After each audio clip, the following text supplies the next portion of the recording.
Barrage page का शुक्रिया अदा करते हैं।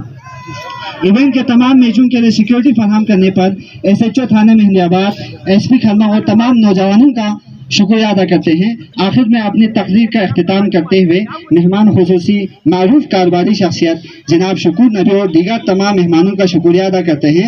आप लोग उसके लिए हमारी तरफ से एक मोटरसाइकिल का हम ऐलान करते हैं, क्योंकि ये जो कप है मैंने पहले भी बताया था साजिद भाई को, ये जो कप है ये अभी ख़त्म हो चुके हैं। अभी यूनिक चीज़ कोई मोटरसाइकिल इस तरह का कोई इनाम होना चाहिए ऐसा टीम के लिए। तो आइंदा हमारी तरफ से आज की टूर्नामेंट में जो भी